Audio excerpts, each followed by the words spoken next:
So hi friends, welcome back to my channel SV Telugu blog. So ఈ వీడియోలో ఏంటంటే మనకు హైదరాబాద్ దగ్గరలోని శంషాబాద్ దగ్గర ఒక టెంపుల్కి అయితే వచ్చేసామన్నమాట. ఈ టెంపుల్ గురించి మీకు పూర్తి వివరాలు అయితే మీకు ఇవ్వబోతున్నాను. ఇది వచ్చేసి మనకు కాళికామాత టెంపుల్ అన్నట్టు. సో మన ఛానల్ వచ్చేసి 1K సబ్స్క్రైబర్స్కి దగ్గరగా ఉంది. ప్లీజ్ సబ్స్క్రైబ్ చేసి 1K సబ్స్క్రైబర్ని కంప్లీట్ చేయండి. ఈ వీడియో మీకు నచ్చినట్టయితే లైక్ చేయండి, షేర్ చేయండి. పూర్తి వివరాలు ఈ వీడియోలో ఉంటాయి, స్కిప్ చేయకుండా చూడండి. ఒక లైక్ చేసుకోండి. బయట నుండి చూస్తే ఈ టెంపుల్ ఇలా ఉంటుంది. ఈ టెంపుల్కి రావాలంటే హైదరాబాద్ నుంచి అయితే రావచ్చు, చాలా దగ్గరగా ఉంటుంది. సో టెంపుల్ బయట వచ్చేసి ఇలా ఉంటుంది. మనకు పార్కింగ్ కూడా చాలా అద్భుతంగా ఉంటుంది. ఇక్కడ చూసుకోవచ్చు, నా వెహికల్ అయితే ఇక్కడ పార్క్ చేశాను. బయట నుంచి చూస్తే ఇలా ఉంటుంది. సో లోపలికి వెళ్దాము. అలాగే ఈ టెంపుల్కి వచ్చేసి ఔటర్ రింగ్ రోడ్ ఎక్కిన తర్వాత, అంటే హైదరాబాద్ ORR ఎక్కిన తర్వాత శంషాబాద్ ఎగ్జిట్ దగ్గర దిగి అక్కడ నుంచి జస్ట్ కేవలం 12 కిలోమీటర్ల దూరంలో ఉంటుంది. ఇది వచ్చేసి మనకు హైదరాబాద్ రింగ్ రోడ్ ఎక్కిన తర్వాత చాలా మందికి అయితే ఐడియా ఉంటుంది కదా ORR అనేది. సో అక్కడ నుంచి శంషాబాద్ మనకు ఎయిర్పోర్ట్ వెళ్ళే ఎగ్జిట్ ఏదైతే ఉందో అదే సేమ్ ఎగ్జిట్ లో దిగచ్చు. అక్కడ దిగిన తర్వాత అయితే ఈ టెంపుల్ 12 కిలోమీటర్ దూరంలో మనకు దగ్గరలో ఇది వచ్చేసి నార్ఖేడ్ విలేజ్ దగ్గరలో ఉంటుంది. ఒక 1 కిలోమీటర్ డిస్టెన్స్ లో ఉంటుంది. మనకు ఈ విలేజ్ రావాలంటే ఒక ఆటోనో ఏదైనా వెహికల్ తీసుకుని రావచ్చు. ఇక్కడైతే కొన్ని ఉత్సవాలు అయితే జరుగుతున్నాయి. అప్పుడైతే మేము వెళ్ళాము. నార్మల్ గా అంటే ఇక్కడ సైడ్ కున్న ఈ టెంట్ అయితే మనకు ఉండదు, జస్ట్ ఈ టెంపుల్ అయితే ఉంటుంది. చూడడానికి చాలా అంటే చాలా అద్భుతంగా ఉంటుంది. ఇది అచ్చం మనకు కలకత్తాలోని కాళీ ఆలయాన్ని చూడలేని వారు ఈ ఆలయాన్ని చూస్తే మనకు సేమ్ అదే టైపు జిరాక్స్ లెక్క అయితే ఉంటుందన్నమాట. సేమ్ అచ్చుగుద్దినట్టే ఉంటుంది. ఇక్కడ చూసుకుంటే మనకు ఎంట్రీలోనే గణపతి స్వామి టెంపుల్ అయితే ఉంటుంది. ఈ ఆలయాన్ని స్వర్ణ శిల్పి వివేకానంద కాళీ మందిర్ అని కూడా అంటారన్నమాట. సో ఇది వచ్చేసి మనకు చాలా ప్రశాంతమైన వాతావరణంలో హైదరాబాద్కి దగ్గరలో చుట్టుపక్కన ఎలాంటి డిస్టర్బెన్స్ లేకుండా చాలా ఆహ్లాదకరమైన వాతావరణంలో అయితే ఉంటుంది. మరొకసారి చెప్తాను, ఇది వచ్చేసి నార్కోడా అనే గ్రామానికి 1 కిలోమీటర్ లోపలికి అయితే ఉంటుందన్నమాట. ఈ డెకరేషన్, ఎక్స్ట్రా డెకరేషన్ మొత్తం అయితే ఏదో ఉత్సవాలు జరుగుతున్నాయి. ఇక్కడ చూసుకుంటే ఆలయం అయితే చాలా సూపర్ ఉంది. సో ఈ గుడి వచ్చేసి కోల్కతాలోని దక్షిణేశ్వర్ కాళీ ఆలయానికి ఖచ్చితమైన ప్రతిరూపం అని చెప్పవచ్చు. హైదరాబాద్ శివార్లోని ఎక్కడా లేని విధంగా, అంటే అంత పెద్దగా అయితే ఈ ఆలయం నిర్మాణం జరిగింది. ఇక్కడ అద్భుతమైన బెంగాలీ ఆర్కిటెక్చర్, సాంస్కృతిక వైవిధ్యాన్ని చూడవచ్చు. స్వర్ణశిల్పి వివేకానంద కాళీ మందిర్ దాదాపు 2 నుంచి 3 ఎకరాల స్థలంలో నిర్మించారు. ఈ ఆలయ నిర్మాణం జరిగి దాదాపు 4 సంవత్సరాలు అయితే అవుతుంది. అద్భుతమైన బెంగాలీ వాస్తుకళ మమ్మల్ని మైపర్పిస్తుంది. ఈ ఆలయంలో పలు ఆలయాలున్న ప్రధాన దైవం మాత్రం కాళికామాతే. ఆలయ సముదాయంలో శివుడు, గణేశుడు, శ్రీ రాధాకృష్ణుడు, వెంకటేశ్వరు కూడా కొలువై ఉన్నారు. ఈ ఆలయంలోకి ఎలాంటి ఎంట్రీ ఫీజు లేదు. ఉచితంగా భక్తులు అమ్మవారిని దర్శించుకోవచ్చు.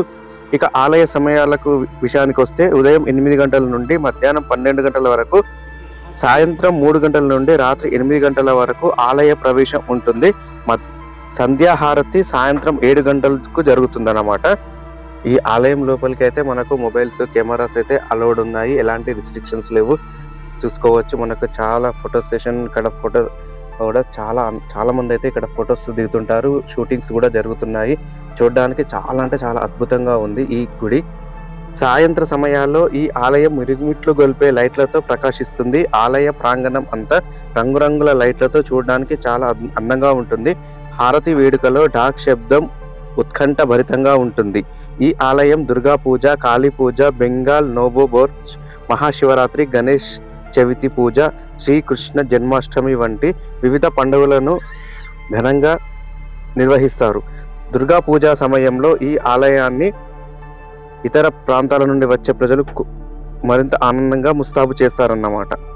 ఇక్కడి వాతావరణం సందర్శకులకు ఎంతో ప్రశాంతతనిస్తుంది. అందుకే ఇక్కడికి వెళ్లేందుకు నగరవాసులు, దూరం నుంచి వచ్చే వాళ్ళకు కూడా చాలా ఆసక్తి చూపిస్తుంటారు. ఇక బెంగాలీ పండుగల సందర్భంగా ఆలయం అంతా సందడిగా మారిపోతుంది.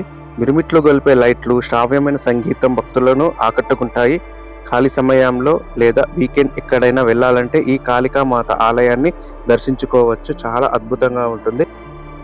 ఇక విగ్రహం ప్రతిష్ట కూడా మనకు ఆ రూపం అనేది కలకత్తాలో ఎలా ఉందో సేమ్ మనకు ఇక్కడ కూడా అలాగే ఉంటుంది. ఇంకా ఇక్కడ పిల్లలు ఆడుకోవడానికి చాలా మంచి మంచి ప్లేసెస్ కూడా ఉన్నాయి, చూసుకోవచ్చు. చుట్టూ ఆవారా గోడ పైన మాత్రం మంచి మంచి కళాకృతులు అయితే మనకు చెక్కబడ్డాయి. అవి చూసి మనకు టైంపాస్ అయితే చాలా చాలా బాగుంటుంది. ఈ ఆలయానికి సంబంధించి గూగుల్ మ్యాప్స్ మొత్తం లింక్ అనేది కింద డిస్క్రిప్షన్లో ఇస్తాను.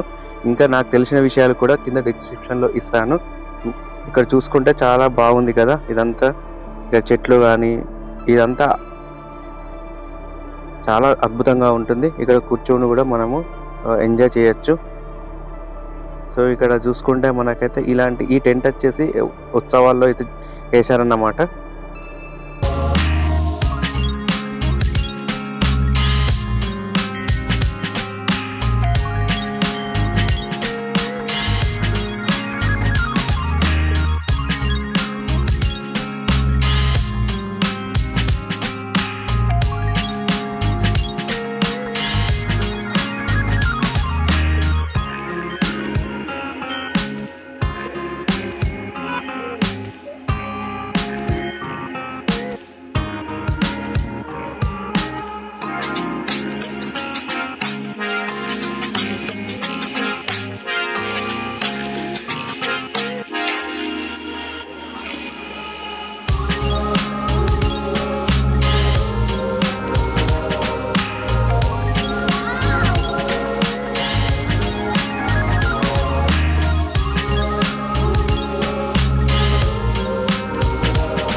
ఈ వీడియో మీకు నచ్చినట్టయితే లైక్ చేయండి, షేర్ చేయండి, సబ్స్క్రైబ్ చేయండి.